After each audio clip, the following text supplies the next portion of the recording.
Halo sahabat hati, jumpa lagi dengan saya Linda Wahyudi di podcast saya. Kali ini saya dapat tamu yang sangat istimewa, yang homilinya sangat menarik bagi saya karena beliau selalu menceritakan tentang bagaimana kehidupan anak-anak seminaris sehari-hari.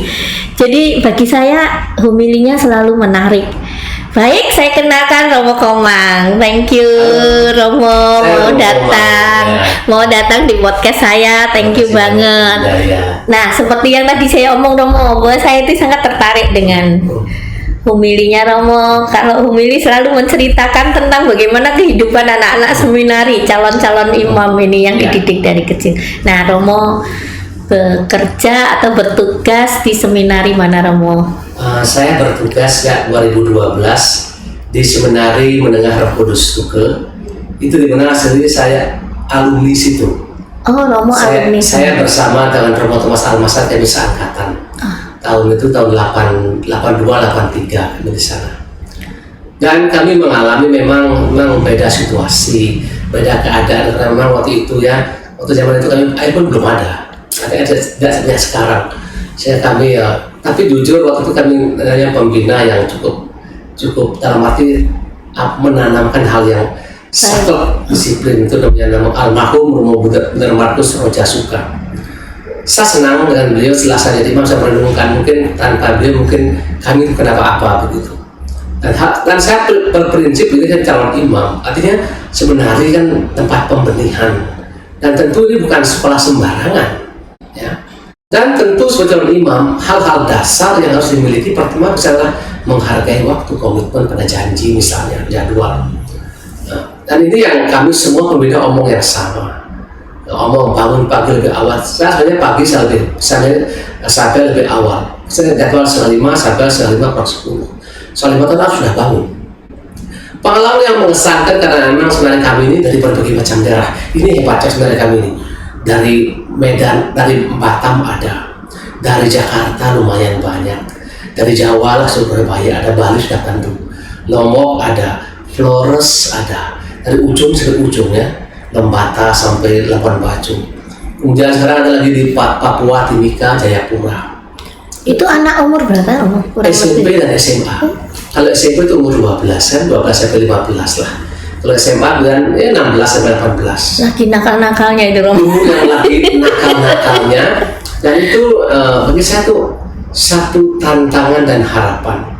Tantangan bagaimana kita namanya anak, apalagi anak zaman sekarang, anak-anak milenial ini, mereka tidak suka baca. Itu ciri khas hampir saya katakan tidak suka baca. Sehingga bagaimana kami guru, para staf memaksa anak memberikan tugas untuk agar membaca buku. Karena mereka senang yang audio visual, senang nonton video. Kalau tanya mereka film Korea, mereka apal A sampai Z. Tapi sudah mereka membaca buku. Jelas saya mengasuh bahasa Latin sama untuk SMP, kemudian budi pekerti untuk SMA. Saya paksa mereka baca, harus baca, dan saya tes memang untuk membuktikan bahwa kamu betul-betul bagaimana seorang imam nanti kamu tidak membaca buku. Namanya baik kalau komentari, berbagai macam pandangan orang tentang ini, kemudian memang itu pendapat orang. Kita akan satukan menjadi pengalaman sendiri, kalau kita bahasakan bahasa sendiri untuk menyapa kita punya umat, kan? Kalau Injil tidak berbicara untuk kita, kan jangkauan dari api, jadi orang ini mengantuk. Memang perlu teknik nanti pembawakan suara, kita punya tangan itu kan menjadi pelajaran pelan-pelan. Tidak ada orang yang melihat kan jeglek bisa memilih, tidak. Jeglek jadi guru kan tidak. Enggak mengalami bagaimana, karena dulu kebetulan saya alumni situ, saya mengalami sebagai murid di situ, minimal saya jujur pada awal juga sudah hampir 15 tahun di paroki, terus saya ke sana. Agak lama ditanya. Jadi antara saya dan anak-anak itu ada umur agak jauh. Memang akhirnya terjadi, memang pasti ada pemahaman yang berbeda tentang konsep anak yang saya pahami, sehingga saya belajar kembali kuliah anak pada zaman ini. Tentu karena anak bermacam daerah Bali tentu beda dengan NTT dengan NTB. Kadang misalnya begini, ada yang paling simpel, anak ini terlambat, teman-teman dari luar pulau. Ini kamu jam berapa ini? Oh jam 8.15 tuh, maksudnya kamu udah terlambat. Mulai jam 8, kamu itu dari mana? langsung ngomong, kamu terlambat tadi kemana? Kan beda. Nah, kalau kita misalnya kita cari kan udah jam berapa? Wah, aku terlambat ini kan kerosot gitu. Hal-hal seperti itu yang saya alami dan memang itu namanya proses yang panjang. Jadi sama mereka tuh harus langsung. Ngomong to the point. Jangan lagi pakai bahasa kiasan. Nah, kenapa? Itu karena jangan nggak ngerti bahasa kiasan. Langsung to the point seperti itu. Nah, dan bagi saya karena ini calon imam adalah kami semua sepakat untuk melatih mereka bangun dari awal. Meskipun muridnya berapa sih, Om? Sekarang ada 110 orang. Itu SMP SMA. SMP SMA. Dengan anak segitu terus Romo membiasakan bangun pagi, kan tidak mudah, Romo. Anak saya 2 aja saya biasakan bangun pagi aja nggak biasa, Romo. Itulah yang saya menjadi satu ke Aceh ke Kabuman. Anak mapan datang kemari, datang ke Sunari dengan mengatakan ini dari Romo. Mungkin bagus tertawa, tapi bisa ini satu hal yang menyenangkan dan kutip saya. Artinya mereka mau datang mungkin karena sudah orang tua, karena dengar sendiri minimal mereka datang dari jauh-jauh. Bahkan pernah dari Jayapura anak SMP datang tanpa diantar orang tua. Mereka telepon saya, Romo, anak saya dititipkan ke Pramugari atas nama Romo. Sampai di bandara WA dari Pramugari, Pak, anaknya nggak sampai. Anaknya sampai. Anak saya. Kita sudah jemput. Artinya begitu. Akhirnya banyak hal yang mengesankan dalam proses yang dari 2012 sampai sekarang tahun yang ke-9. Betul, kalau boleh mengatakan hampir semuanya sukacita. Memang hampir semuanya sukacita. Memang anak-anak saya mungkin suara paling keras sebenarnya. Kalau saya teriak orang dengar, sambil tetangga sebelah dengar semua. Terus saya mengajar tetangga sebelah itu kadang-kadang ketemu air mau suara. Maksud saya memang kami saya kecil memang biasa menghalu burung dulu. Kami kan mengalu sawah. Kalau saya nggak keras burung nggak lari. Sehingga sekarang makanya kalau di Ustaz usah baik matikan saya oke. Artinya itu datang tadi kepingin saya tahu itu dengan anak yang dari latar belakang yang berbeda-beda, Romo ya. Terus Romo dengan bahasa yang mungkin kalau Romo pakai kiasan yang satu nggak ngerti, kalau Romo langsung ngomong yang ini merasa kok Romo keras sekali gitu misalnya. Itu bagaimana Romo caranya yang sederhana aja, contohnya bangun pagi itu gimana caranya, Romo? Sebelum mereka masuk, mereka ada sebagai masa orientasi untuk kelas yang baru. Salah satu poin yang saya adalah acara rutinitas di seminari. Ya, selama dalam masa orientasi ini mereka didampingi oleh panitia yang adalah kakak kelas mereka. Selama saya tahu satu anak misalnya diberikan 2 kakak kelas selama mungkin 2 minggu pertama mengenalkan di mana kamar mandinya, di mana kamar makannya, kakak 2 mendampingi. Dan yang paling penting ditegaskan oleh semua, kamu harus bangun pagi. Kamu di rumah harus bangun jam 6, bangun jam 7. Sini tidak. Memang minggu pertama kami saya dibantu oleh frater pastoral, kami ada pembina semua. Membangunkan tidak gampang memang. Tapi akhirnya karena begini, karena kakak kelas ini kami didik duluan sehingga bisa mendampingi. Minimal di kamar kami pakai bel yang besar, keras kan suara bel itu. Kan nggak bangun itu terlalu betul keras kan. Saya sudah pasang yang pasang, keras kan. Di depan kamar saya ada satu anunya, di asrama ada satu. Sehingga kalau asrama terlambat, saya yang bangun dari depan kamar saya. Berbunyi bel itu. Sehingga selama ini ada sesuatu yang terlambat, saya terlambat, kalau malam saya berdatang langsung menghadap, kamu tadi saya terlambat. Kenapa? Tadi saya telah bangun. Kamu kalau apa? Sebentar sakit, saya mesti mulas-mulas. Kan artinya alasan bisa dipertanggungjawabkan gitu. Nah, alasan karena hanya ingin terlambat, itu kan agak lain. Tentu kita belajar anak bertanggung jawab pada apa yang mereka telah yakini. Karena kami percaya bahwa kamu tidak bisa bangun pagi mulai sekarang. Sekarang kamu menjadi imam untuk menjadi menikah. Pagi itu rahmat Tuhan itu muncul pagi. Gitu.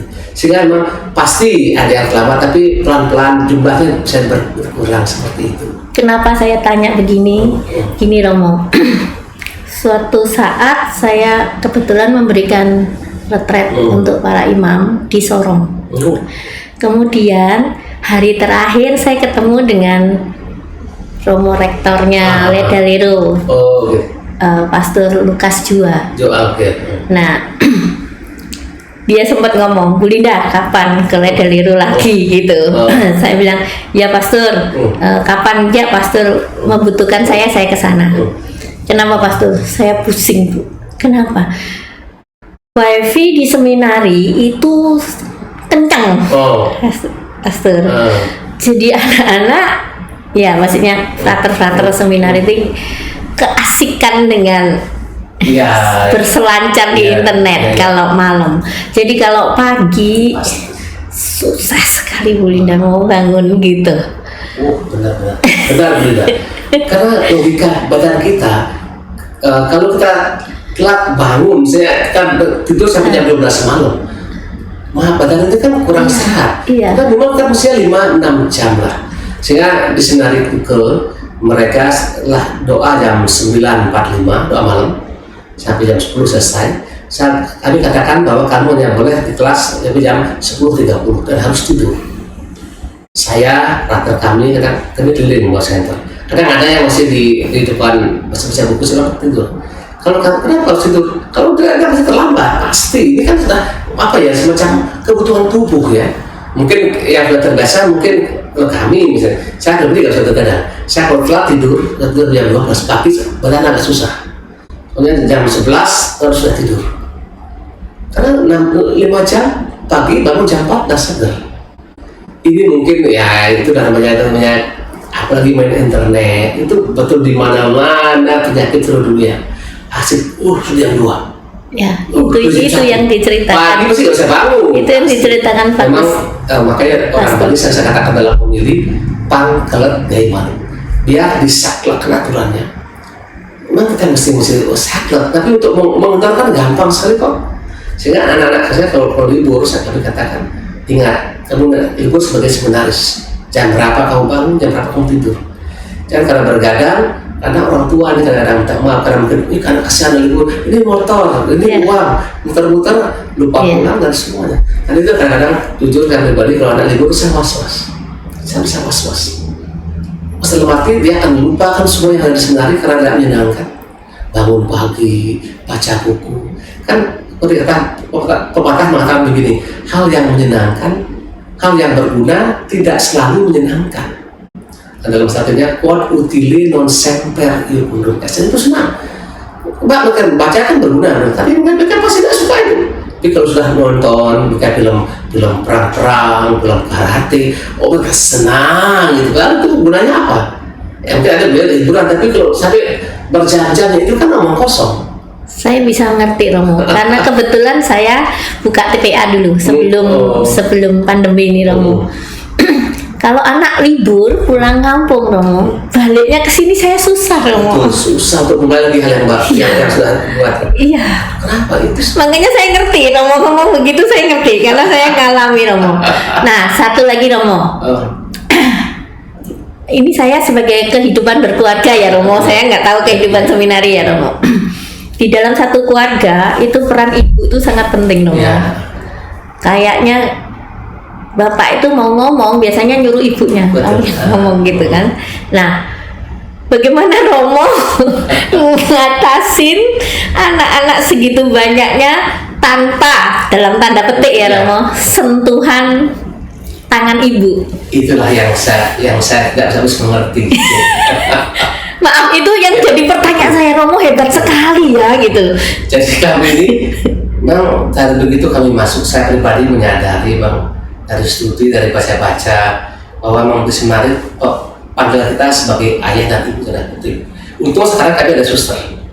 Ada tiga suster yang hadir, yang ada yang bagian keuangan, ada bagian dapur. Sekarang suster kami itu yang mendampingi anak-anak makan. Oh bagus. Jadi bisa tuh kami sangat tertolong. Ya itu tangan seorang ibu. Betul, karena secara psikologis sentuhan ibu tuh mungkin lebih hal yang detail, piring bagaimana ya. Selama ini sih itulah yang mungkin Tuhan mengatur semua. Kami betul surat RVM yang mungkin dengan punya hati untuk anak-anak kami. Kamu nggak pernah merasa jenuh atau rasanya aduh gitu loh, udah sangat pernah saya. hopeless gitu maksudnya Romo. Iya, saya bilang sebenarnya kita kerja sia-sia. Iya, itu maksud saya. Ngomong apa ya? Kalau seperti Saya itu. sudah memberikan diri, Ya. apakah ini ada gunanya enggak sih? Karena gini bos, ini kan anak SMP, SMA. Hasilnya itu kapan? Iya. Mungkin tunggu 8 tahun lagi, 10 tahun lagi. Seperti pernah kadang-kadang dalam perundungan, kok sepertinya kerja sia-sia. Kadang-kadang sudah jadi usaha, untung saya punya hobi ini, penting hobi ini yang cukup menetralisir kejenuhan. Yang pertama, saya itu sudah punya hobi itu badminton. Saya dengan teman-teman mantan penaris, teman-teman anak itu saya kadang-kadang Minggu, Senin, Kamis. Dan kadang saya itu dari 2 kali. Oh bagus Romo. Pas main itu saya senang sekali keringat untuk teriak-teriak, wah gitu. Itu yang pertama. Yang kedua, saya kerja Senin, Selasa sore saya mengajar 2 jam. Atau Selasa sore pasti saya ke kandang. Ada ya dulu memang kadang lama ya. Saya ngomong rumah saya sudah ada kandang babi. Awalnya dulu saya nggak tertarik gitu. 2015 baru saya akhirnya saya menawarkan diri. Saya yang urus kandang ini untuk nulis menari. Saya yang urus begitu dengan karena kebetulan kerja saya merasa senang dengan ternak itu. Senang saya. Memang pengalaman saya masih kecil, saya biasa waktu di kampung itu di rumah mama itu beri makan babi itu biasa, mandikan babi itu sangat biasa. Saya ketemu lagi, nyambung lagi gitu. Saya betul itu hobi yang betul memberikan rasa nyaman. Sehingga bekantan saya fresh. Itu yang saya alami. Pasti puasa kalau nggak puasa memang saya patung tuh tidak. Romo, kebetulan saya seorang hipnoterapis Romo. Iya. Saya juga menyarankan kan kalau klien datang ke tempat saya itu ya mungkin untuk meluapkan itu bisa tinju muay thai atau yang teriak-teriak gitu loh. Iya. Iya. Habis itu juga itu dah. Betul. Peluk pohon. Dengan hewan, bicara dengan hewan.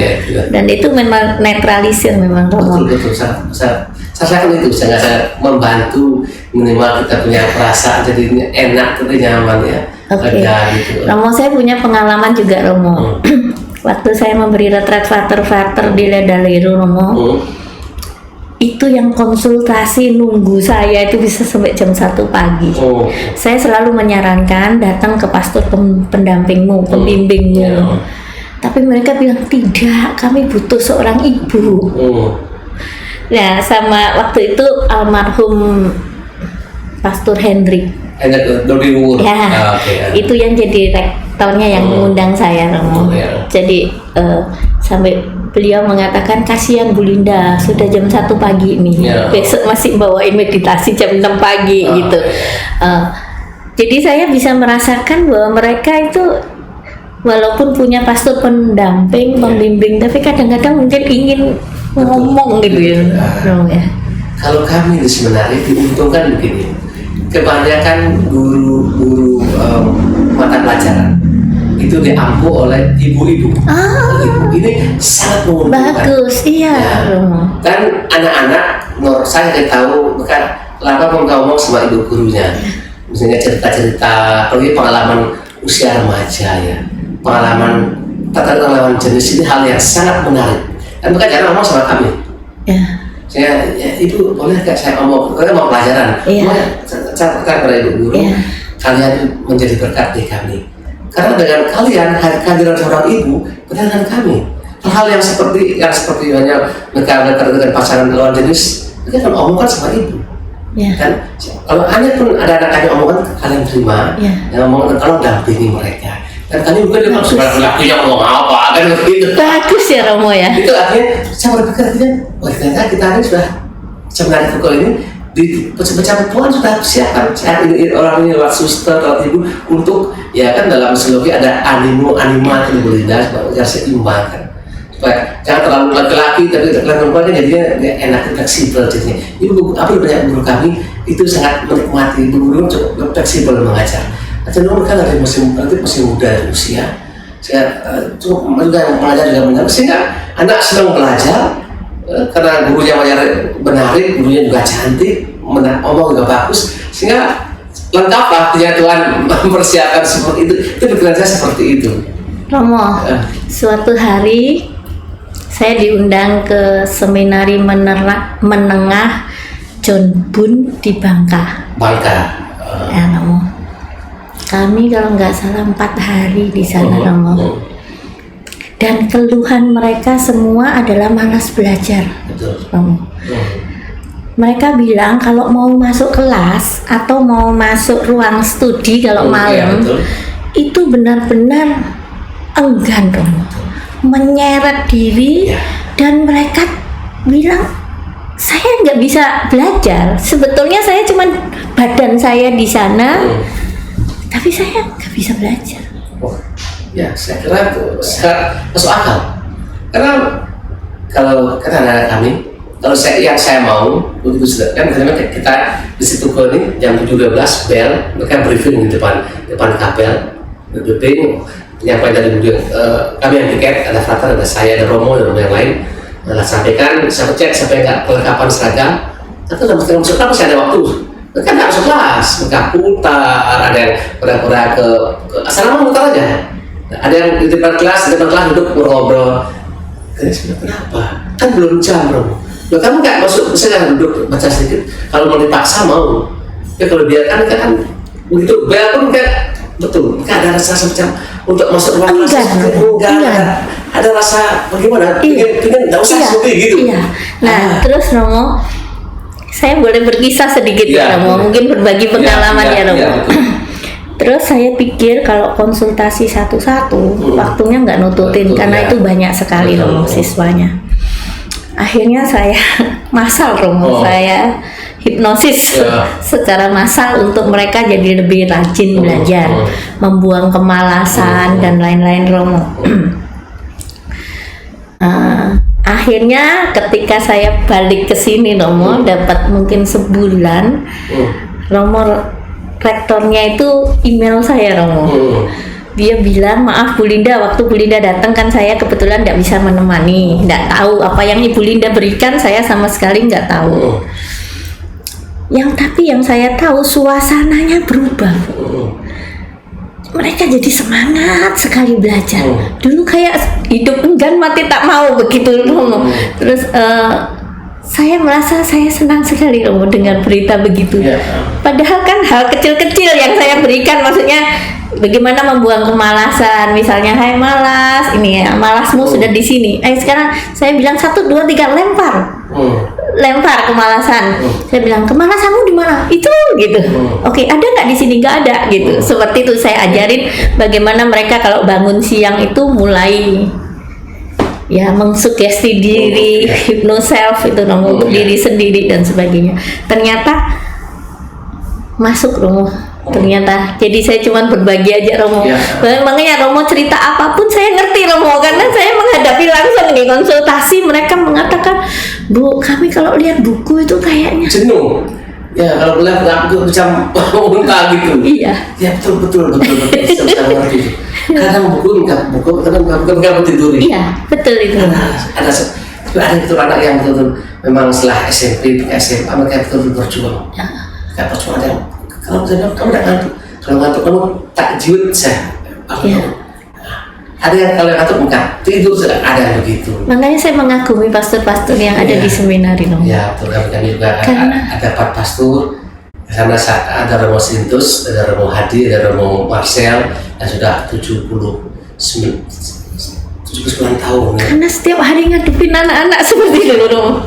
Kadang betul ada rasa, jujur awalnya betul ada jenuh. Sekarang saya mulai menikmati, senang dengan kalau mereka libur ya ada semacam sepi itu mereka hilang dengan rasa berat karena kita muka ramai. Kalau mandi itu orang bunyi pung.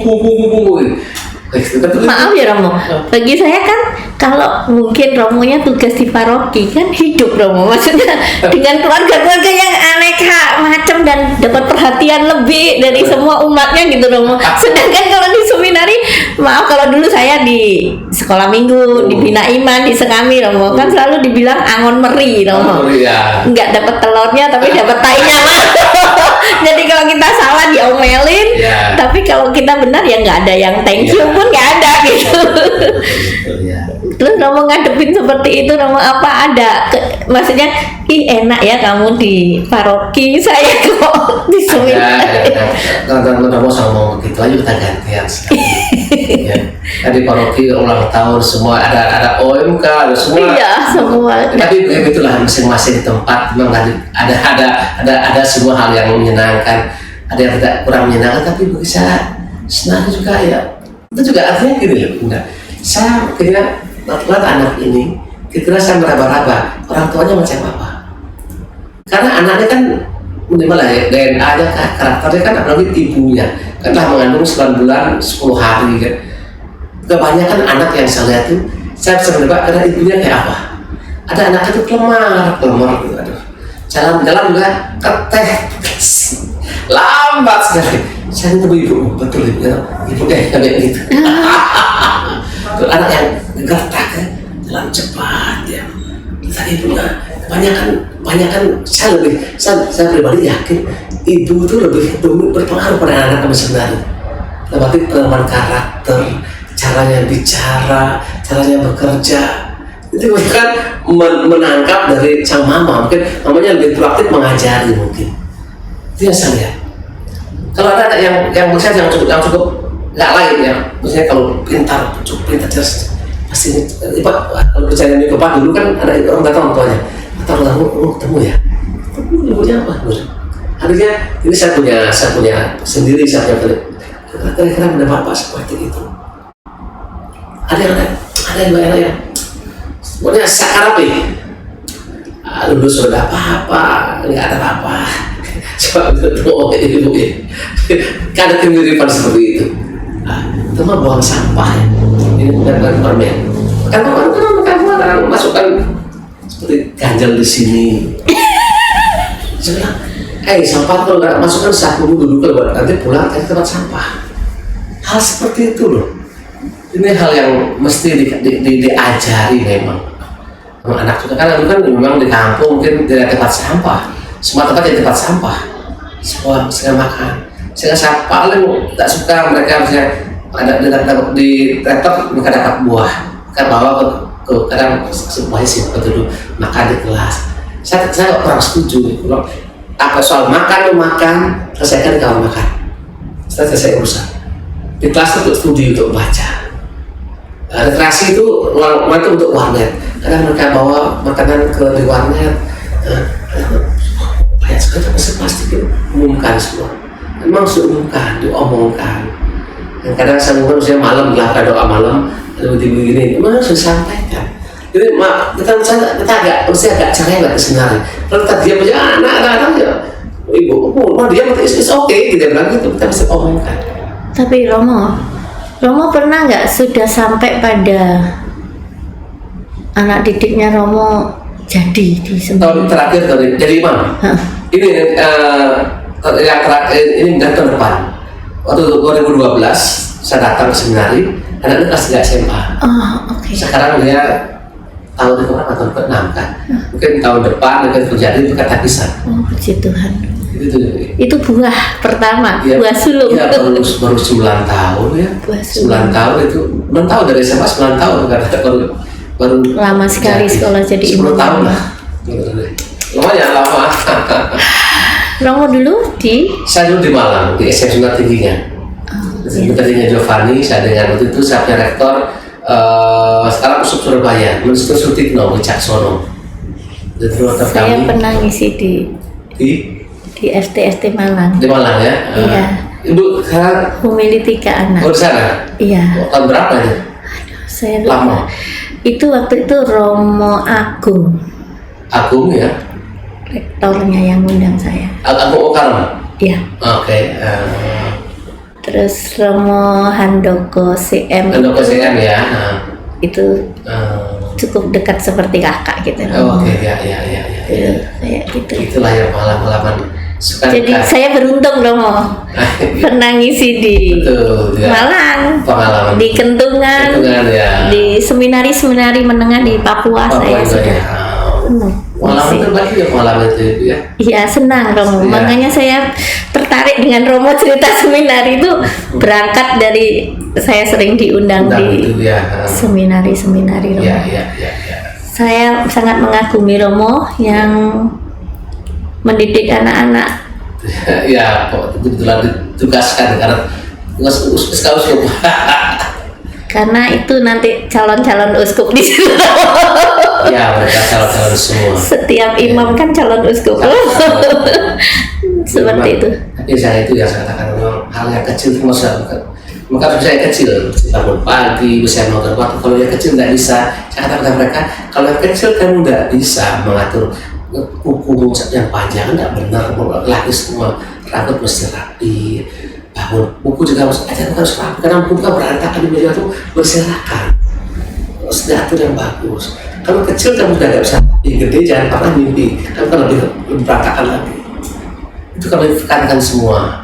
Raker, Romo itu dalam di kelas juga, saya dulu juga sampai disentil itu hal seperti itu. Karena kan obat jaga sama dari pagi sampai pagi kita di sana. Karena jujur anak yang mencengkel kan dilihat gitu. Ada yang gembira tuh, ada mukanya kan cermin wajah tuh, cermin hati tuh Linda. Anak yang begitu exciting ya, jalan siul-siul itu, saya senang orang yang begitu. Ada juga yang muka kok murung aja, macam tidak makan 3 hari ini. Tapi itu pengalaman semua ya, karena mereka latar berbeda-beda, sehingga saya senang bisa diberi kesempatan berkontribusi dan tahun yang ke-9 bersama mereka.